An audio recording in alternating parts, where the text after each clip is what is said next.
are some other? What are some other pop culture stories with time travel that you would probably? I don't think I've seen enough time travel stuff. You know, one thing that I actually really like. Have you seen Bill and Ted's Excellent Adventure? Yeah. We watched it. Oh, we did. We watched it in 7th grade. Yeah. Duh. The part where they're in the jail cell, and one of them's like, "It's okay. When we get out of here, I'm gonna put the keys under that garbage can over there in 30 years when we get out." Or no, in 30 years when we get out, I'm going to go back in time and put the keys under that garbage can before we even get here. Watch this. And he just lifts the garbage can and the keys are there. Yeah. That's crazy. It's like a perfect example of how time existing at all points at once means that any change to the past is... It's part of destiny.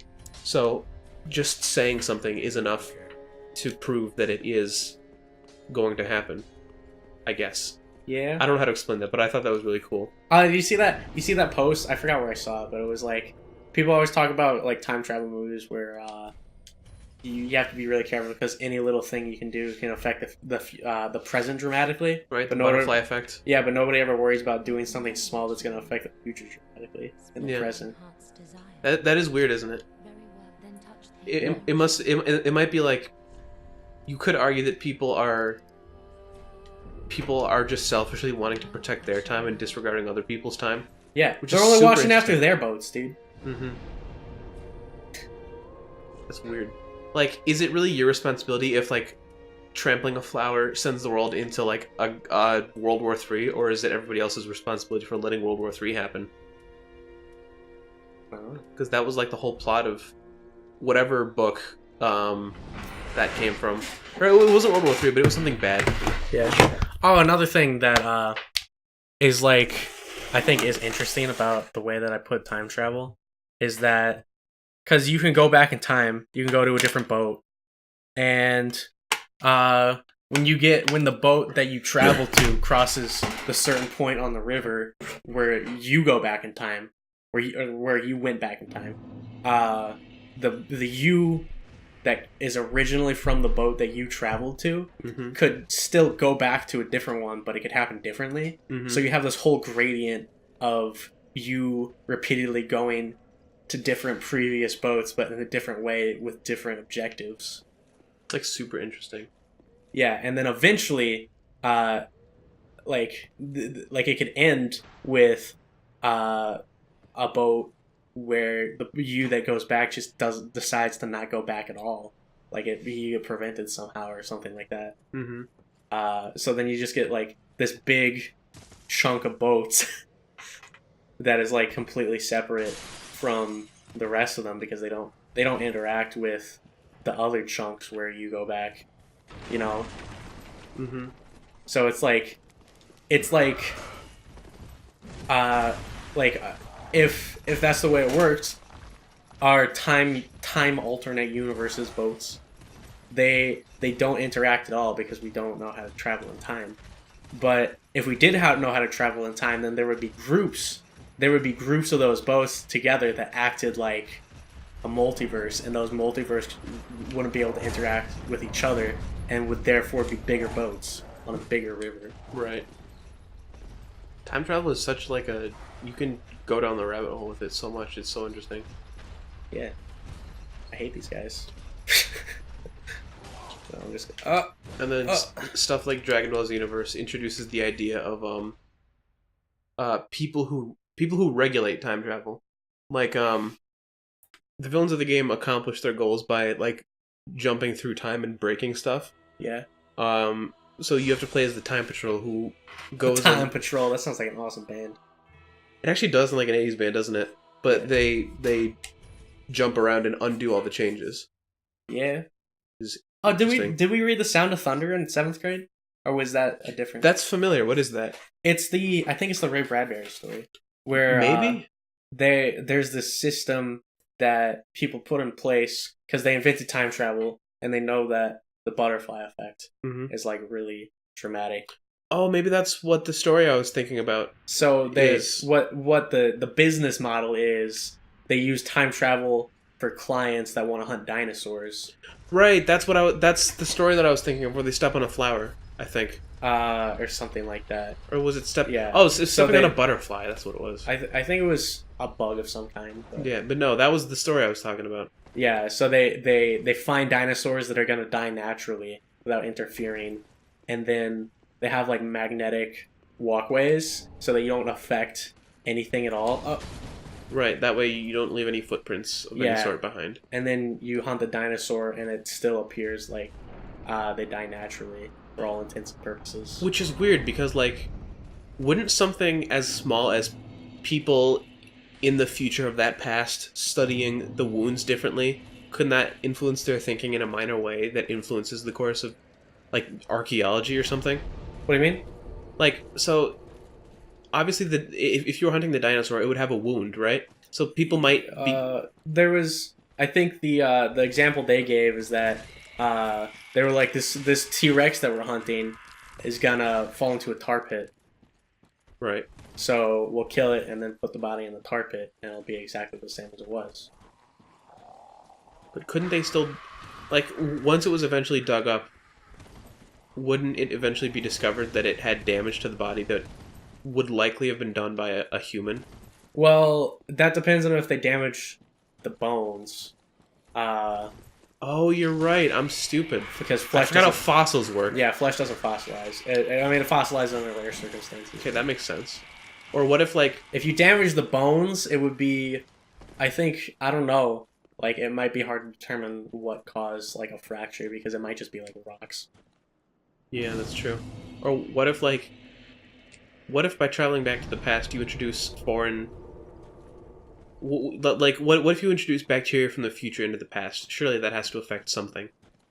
Yeah, I guess it would if it survived. Although I guess it's impossible to write a story that is like 100% like airtight time traveling. So nitpicking it doesn't really do it any justice. You can write it the way that I said. Yeah, yours makes sense.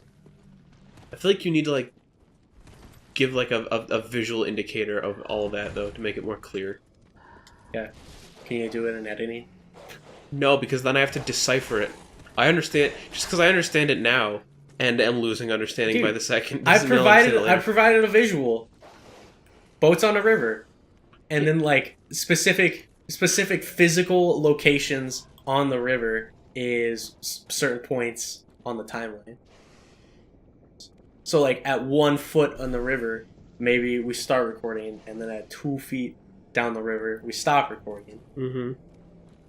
So it's like the physical location of the boat is representative of that that boat's position in time.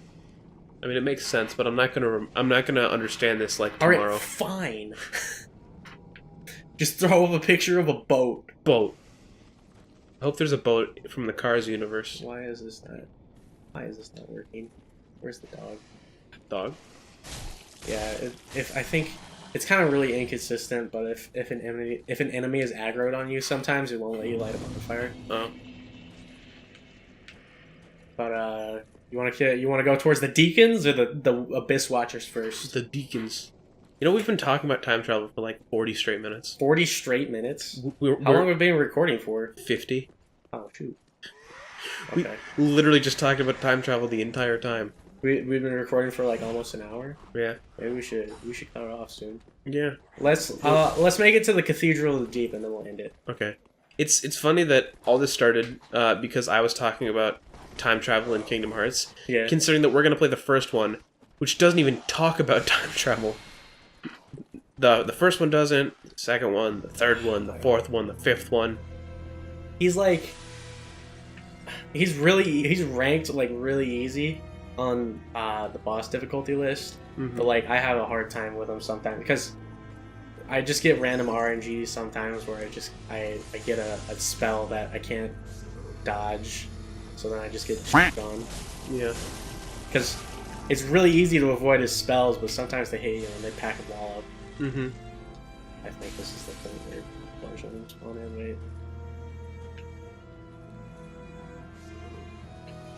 Didn't you play the first Kingdom Hearts with John on the channel? Yeah, but we didn't get too far into it because Bad decision. I was playing and I wasn't paying attention during the part in Wonderland where it straight up tells you, hey, do this. So I didn't, and I wandered around. I'm like, this world is really confusing. Just because it's like, you know, Alice in Wonderland is a little trippy. Yeah. But like, I went back to the first game a couple months ago, and I literally finished that world in like 20, 30 minutes. I'm like, it's just that easy.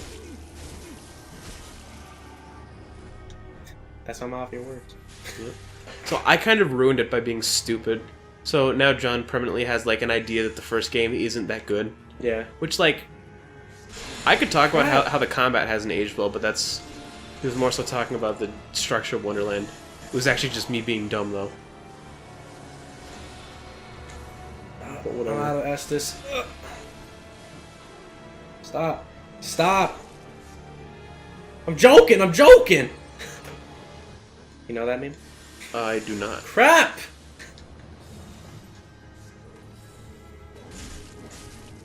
Come on.